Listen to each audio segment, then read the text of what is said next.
Hello दोस्तों, target study point में आपका स्वागत है। तो फ्रेंड्स, पुस्तक एवं उनके लेखक से संबंधित प्रश्न आपके एग्जाम में पूछे जाते हैं, जैसे कि ग्रुप डी और एनटीपीसी में। ठीक है फ्रेंड्स, जिसका पार्ट 1 मैं ये वीडियो बना रहा हूँ। ठीक है फ्रेंड्स, इस पे 2 पार्ट और मैं बनाने वाला हूँ, लेकिन आपके लिए जो पार्ट 1 है, यहीं से आपके एग्जाम में 90% चांसेज होते हैं कि प्रश्न पूछे जाएंगे, अगर बुक एंड ऑथर से पूछे जाए तो। ठीक है फ्रेंड्स, तो ये पार्ट आपके लिए बहुत इंपॉर्टेंट है। तो चलिए वीडियो को स्टार्ट करते हैं। उससे पहले फ्रेंड्स, छोटी सी रिक्वेस्ट, अगर आप चैनल को अभी तक सब्सक्राइब नहीं किए हैं तो चैनल को ज़रूर सब्सक्राइब कर लीजिएगा और पास में बेल आइकन को भी प्रेस कर लीजिएगा, क्योंकि आपका सपोर्ट बिल्कुल भी नहीं मिला है। तो प्लीज़ चैनल को सपोर्ट करें। ठीक है फ्रेंड्स, तो चलिए वीडियो को स्टार्ट कर। तो फ्रेंड्स देखिए, पहला प्रश्न आपके सामने है कि इंडिका पुस्तक के लेखक कौन है। तो याद रखिएगा, इंडिका पुस्तक के लेखक मेगास्थनीज। ठीक है फ्रेंड्स, चलिए नेक्स्ट देखते हैं। नेक्स्ट देखिए कि अर्थशास्त्र पुस्तक के लेखक कौन है। तो याद रखिएगा, अर्थशास्त्र पुस्तक के लेखक कौटिल्य। ठीक है फ्रेंड्स, चलिए नेक्स्ट देखते हैं। नेक्स्ट देखिए कि मुद्रा राक्षस पुस्तक के लेखक कौन है। तो याद रखिएगा, मुद्रा राक्षस के लेखक विशाख दत्त। ठीक है फ्रेंड्स, कई बार एग्जाम में पूछे गए, तो आप इसको वीवीआई करके जरूर याद रखिएगा। और फ्रेंड्स, जितने भी क्वेश्चंस है, आप सारे के सारे प्रश्न जो है आपके या तो फिर ग्रुप डी या फिर एनटीपीसी के एग्जाम में पूछे गए हैं। ठीक है फ्रेंड्स, तो जरूर आप इसको ध्यान से देखिएगा।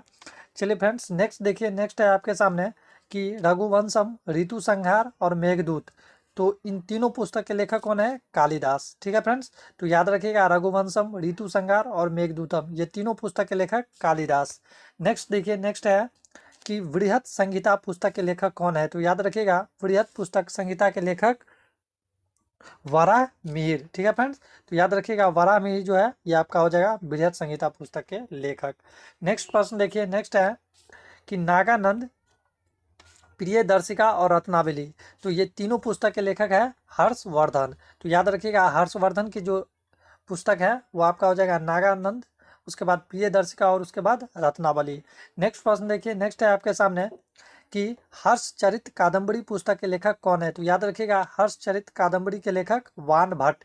ये भी कई बार एग्जाम में पूछे जाते हैं। ठीक है फ्रेंड्स, नेक्स्ट देखिए। नेक्स्ट है आपके सामने पंचतंत्र पुस्तक के लेखक कौन है। तो याद रखिएगा, पंचतंत्र पुस्तक के लेखक विष्णु शर्मा। ठीक है फ्रेंड्स, नेक्स्ट देखिए। नेक्स्ट है आपके सामने मृच्छकटिकम पुस्तक के लेखक कौन है। तो याद रखिएगा, मृच्छकटिकम पुस्तक के लेखक शूद्रक, और ये भी कई बार एग्जाम में पूछे जाते हैं। ठीक है फ्रेंड्स, चलिए नेक्स्ट देखिए, 10 कुमार चरितम पुस्तक के लेखक कौन है। तो याद रखिएगा, दंडी। 10 कुमार चरितम का मतलब हो गया 10 मुख का वर्णन। ठीक है फ्रेंड्स, इसमें 10 मुख का वर्णन किया गया है। नेक्स्ट देखिए। नेक्स्ट है आपका कि सूर्य सिद्धांतिका पुस्तक के लेखक कौन है। तो याद रखिएगा, सूर्य सिद्धांतिका पुस्तक के लेखक आर्यभट्ट, और इनके बहुत सारी रचना है, लेकिन आपका जो इंपॉर्टेंट है आपके लिए वो यही है, सूर्य सिद्धांतिका पुस्तक। ठीक है फ्रेंड्स, तो नेक्स्ट प्रश्न देखिए, अमुक्त माल्यदा है, उसके बाद है जाम्बवती कल्याण। तो ये दोनों पुस्तक के लेखक कौन है? कृष्णदेव रॉय। और यहाँ से प्रश्न ये भी पूछे जाते हैं कि अमुक्त माल्यदा किस भाषा में है। तो याद रखिएगा, तेलुगु भाषा में, और जाम्बवती कल्याण जो है ये आपका हो जाएगा संस्कृत भाषा में। ठीक है फ्रेंड्स, चलिए नेक्स्ट प्रश्न देखिए।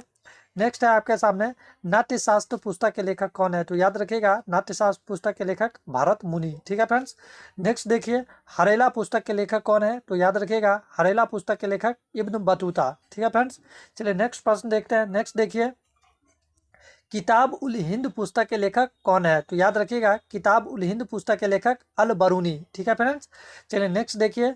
नेक्स्ट है आपके सामने, पद्मावत पुस्तक के लेखक कौन है। तो याद रखिएगा, पद्मावत पुस्तक के लेखक मलिक मोहम्मद जैसी।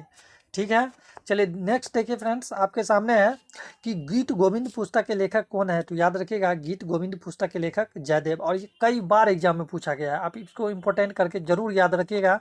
नेक्स्ट देखिए, बाबरनामा पुस्तक के लेखक कौन है। तो बाबरनामा पुस्तक के लेखक बाबर। ठीक है फ्रेंड्स, और बाबरनामा पुस्तक जो है ये तुर्की भाषा में लिखी गई थी। ठीक है फ्रेंड्स, नेक्स्ट देखिए आपके सामने है अकबरनामा, आईने अकबरी। तो अकबरनामा और आईने अकबरी, ये दोनों पुस्तक के लेखक कौन है? तो अबुल फजल।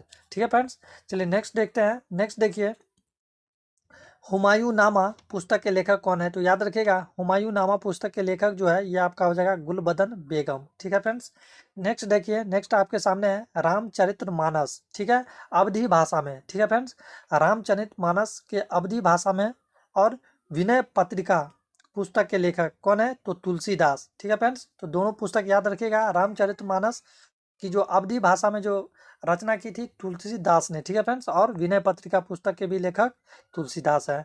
नेक्स्ट प्रश्न देखिए। नेक्स्ट है आपके सामने, बीजा पुस्तक के लेखक कौन है? तो याद रखिएगा बीजा पुस्तक के लेखक कबीरदास। ठीक है फ्रेंड्स। नेक्स्ट देखिए, रामायण के रचयिता तो आपको पता ही है, लेकिन कभी कभी ये एग्जाम में पूछा जाता है कि तमिल रामायण पुस्तक के लेखक कौन है? तो याद रखिएगा कंबन। ठीक है फ्रेंड्स। नेक्स्ट देखिए आपके सामने है महाभारत। तो सिंपल महाभारत अगर पूछा जाए तो उसका तो आपको याद है, लेकिन महाभारत का अगर फारसी अनुवाद आपसे पूछ दे तो याद रखिएगा बदायूनी। ठीक है फ्रेंड्स। तो महाभारत का जो फारसी में अनुवाद किया था वो किसने किया था? तो बदायूनी ने। ठीक है फ्रेंड्स।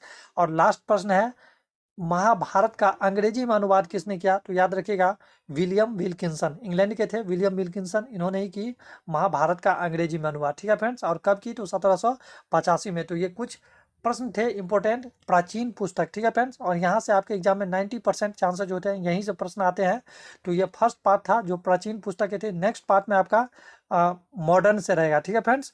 तो चलिए नेक्स्ट पार्ट में मिलेंगे, तब तक के लिए जय हिंद।